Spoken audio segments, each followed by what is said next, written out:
बहुत लोगों के साथ ऐसा समस्या है कि उनका जो जमीन का कागज है, जमीन का कागज वो जो है उनके पास नहीं है। यानी ये हो सकता है कि वो खो गया, है ना, खो गया, या हो सकता है कि आपका किसी कारणवश जो है फट गया, है ना, फट गया। या ये भी हो सकता है कि मान लेते हैं कि आपके पास कागज है ही नहीं, सिर्फ जो है आपका कब्जा है।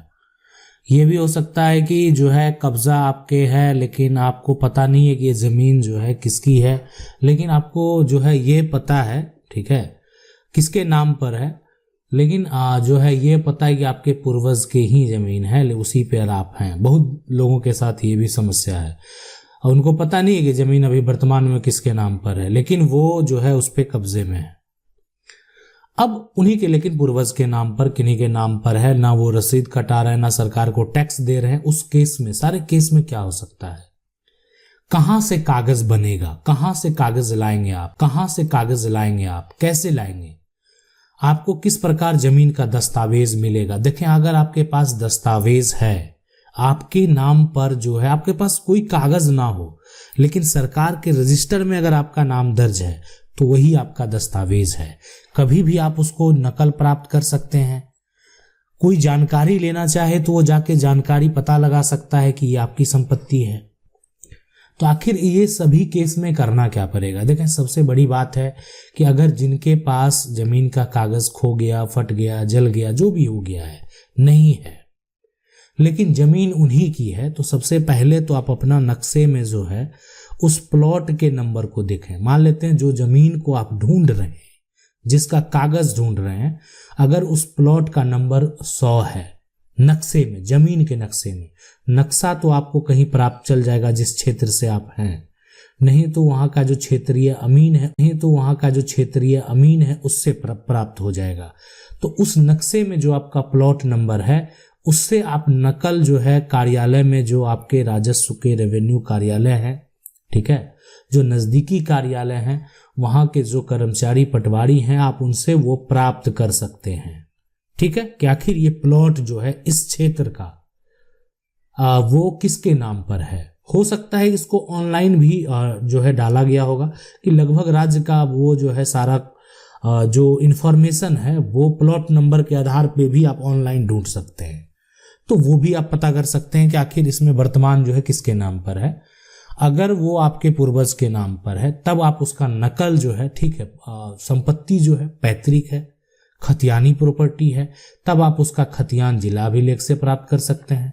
संपत्ति आपने किसी से खरीदा है तब आप रजिस्ट्री का नकल जो है जिला के जो निबंधन कार्यालय है प्राप्त कर सकते हैं। तो ये नकल आप इस प्रकार निकाल सकते हैं। या ये दोनों में आपको नहीं पता चल रहा है, हो सकता है कि ये प्लॉट नंबर आपके नाम पर जो है वो एक तरह से पर्चा दिया गया होगा, ये जो भी है, तो जो रेवेन्यू के नजदीकी कार्यालय हैं, जो आपके अंचल स्तर के कार्यालय हैं, है ना, वहां से आप नकल जो है प्राप्त कर सकते हैं। अब जो सवाल है कि सर मेरे दादा के नाम पर जमीन है, रसीद जो है ना, रसीद भी कट रहा है दादाजी के नाम पर, मगर कागज गुम हो गया है ना, कब्जे में भी मेरा है ही ना कब्जे में भी मेरा है, बट सर क्या करें। अब क्या कागज न्यू बन जाएगी? बिल्कुल बनता है कागज। देखें, अगर आपके नाम पर है, वो आपको पता है कि आपके नाम पर है, तो आप उसका नकल पहले प्राप्त कर लें। अगर आपका कब्जा है तब तो ठीक है, कोई दिक्कत नहीं, आप उसका जो है आप जो आपका नकल होगा उस आधार पर आप जो है दाखिल खारिज के लिए अप्लाई कर देंगे। लेकिन अगर आपका कब्जा नहीं है और जो व्यक्ति है वो तो कब्जा ऐसे ही खाली नहीं करेगा, तो फिर आपको केस सिविल कोर्ट में करना पड़ेगा, है ना। लेकिन दोनों केस में कागजात का तो जरूरत पड़ेगा, तो कागज बिल्कुल बनता है नया, आप उसका नकल जो है निकाल सकते हैं, वही आपका कागज है। और वो नकल अगर आपका जो पैतृक संपत्ति है, दादा की संपत्ति है, तो या तो आप उसका, अगर खतियानी प्रॉपर्टी है तो जिला में जाइए, वहां अभिलेख है, जिला अभिलेख से आप खतियान का नकल निकाल सकते हैं। अगर आपके रजिस्ट्री है तो जिला निबंधन से आप रजिस्ट्री का नकल निकाल सकते हैं और उसके बाद अपना दावा जो है वो पेश कर सकते हैं। सवाल है, सर मेरी माँ का डेथ 2016 में हो गया है, अब उस जमीन को हम अपने 2 भाइयों बहन के नाम कैसे ट्रांसफर करेंगे? डॉक्यूमेंट जो है लगेगा सर, प्लीज बताएं। देखें, सबसे पहले जो है कि आपका माँ का जो है एक मृत्यु प्रमाण पत्र आपको बनाना पड़ेगा, तो मृत्यु प्रमाण पत्र जो है वो बनाना पड़ेगा, पहला काम। दूसरा, आप एक स्टाम्प लेंगे जिसमें कि जो भी आपके राज्य में वैल्यूएशन होगा, जिसमें अपना संपत्ति का विवरण जो है वो दर्ज करेंगे, जिनके जिनके नाम करना है सारा कुछ वहाँ पर मेंशन होगा। और उसके में साथ साथ जो कुछ गवाह हैं वो भी आसपास के, उनका भी सिग्नेचर आप लेंगे। साथ में जो एक वंशावली है वो भी आपको बनाना होगा, है ना, जो आप पंचायत स्तर पे बनवा सकते हैं। तो ये दस्तावेज बेहद जरूरी है, देखिए बनवाना ही पड़ेगा आपको। अब ये जो है इसको करके आप ऑनलाइन जो है अप्लाई करेंगे पोर्टल पे। जिस राज्य से आप बिलोंग करते हैं तो हो सकता है कि लगभग राज्य में अब ये सारा प्रक्रिया ऑनलाइन होता है। आप अप्लाई जो है अपने नाम पर करवाने के लिए जो है, जो उत्तराधिकारी हैं अपने नाम पर करवाने के लिए ऑनलाइन अप्लाई करते हैं। हो सकता है कि आपके राज्य में वो अभी नहीं हो तो आप उसको ऑफलाइन भी अप्लाई कर सकते हैं। तो लेकिन लगभग राज्य में अब ये पोर्टल पर ऑनलाइन ही होता है। तो ऑनलाइन अप्लाई करेंगे, उसके बाद वेरीफाई किया जाएगा कि आप सही हैं कि नहीं है, ठीक है। और वेरीफाई करने के बाद वो संपत्ति आपके नाम पर ट्रांसफर हो जाएगा। लेकिन अगर ये अब कैसे करेंगे, क्या करेंगे, ये कैसे लिखना आपको नहीं पता है, तो आप क्या कर सकते हैं कि या आप किसी वकील से संपर्क कर लेंगे, वो आपको ये तैयार करवा देंगे। दूसरा, आप चाहें तो कोई जो निजी अमीन है ना, वो भी वो दस्तावेज लिखना है और अप्लाई करना है तो वो भी कर देंगे। साथ में वो मेजर भी कर देंगे कि आपका एरिया किस साइड है, कहाँ पे है, आपका पोजीशन कहाँ पे है, सारा कुछ वो मेंशन कर देंगे। सवाल है कि सर मेरे जमीन का जो है वो वास्तविक पर्चा मेरे पड़ोसी ने कटा लिया है पूर्व में। वह जमीन हमारे दादाजी के नाम से 1986 का खतियान है और जमाबंदी भी उनके नाम से है। ऑनलाइन में जितना जमीन मेरे दादा के नाम से होना चाहिए उतना दिखा रहा है, और जो है यहाँ पर जिसमें जो पड़ोसी जो है पर्चा का, तो क्या करें। देखें, अगर जो पर्चा जो कटा लिया है, मान लेते हैं ये जमीन है और इस जमीन पर जो कब्जा है ना, वो उसी का है जिसने पर्चा कटाया, ठीक है, पर्चा कटाया उसी का कब्जा है। अब होगा क्या, तो उसके पास जो है अपना कोई जमीन नहीं होना चाहिए।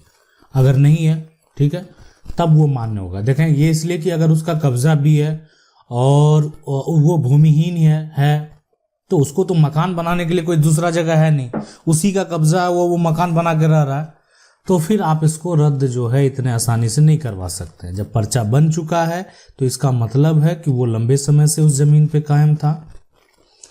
और यानी हाँ, लेकिन अगर लंबे समय से नहीं है, आपके जमीन को जबरन आके कब्जा करके एक नया घर बनाया है, तो आप चाहेंगे तो पर्चा को रद्द जो है जिला अधिकारी के पास आवेदन देके, जिला कलेक्टर के पास आवेदन देकर जो है उसको रद्द करवा सकते हैं। यानी उसको रद्द करवाने का प्रक्रिया है। आपकी निजी जमीन है तो कोई उस पर अवैध जो है पर्चा नहीं बनवा सकता है, ठीक है।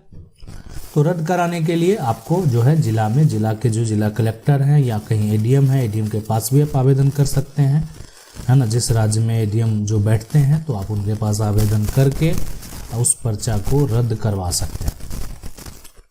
सवाल है कि सर गवर्नमेंट लैंड में जो है ना घर है, वहाँ घर में हम लोग 8 साल से रहते हैं, लेकिन इलेक्ट्रिसिटी मीटर और वाटर कनेक्शन किसी और के नाम में है, तो केस होने पर इसका रिजल्ट क्या होगा। रिजल्ट ये होगा कि सरकार का जमीन है, सरकार को मिलेगा।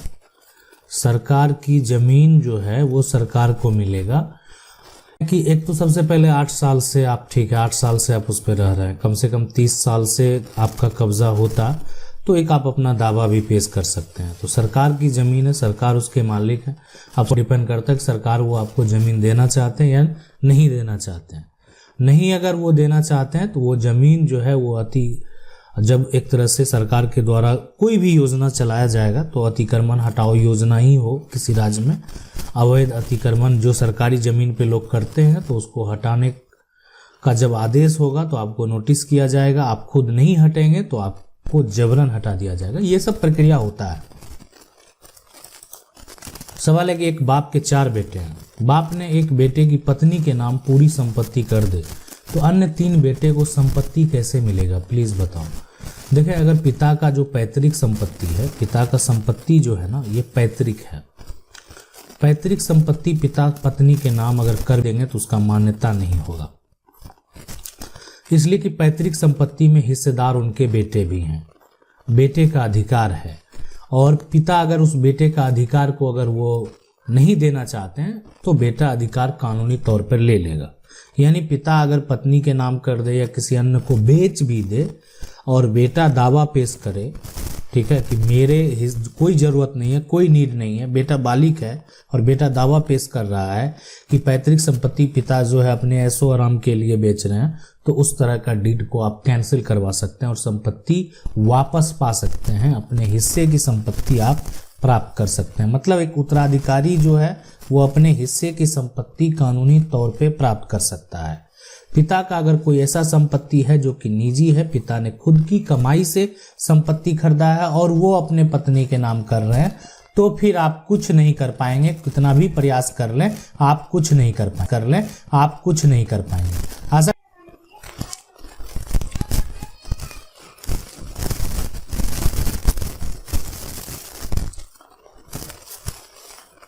वीडियो अच्छा लगा, वीडियो को लाइक जरूर कर दें, चैनल को पहली बार देख रहे हैं सब्सक्राइब कर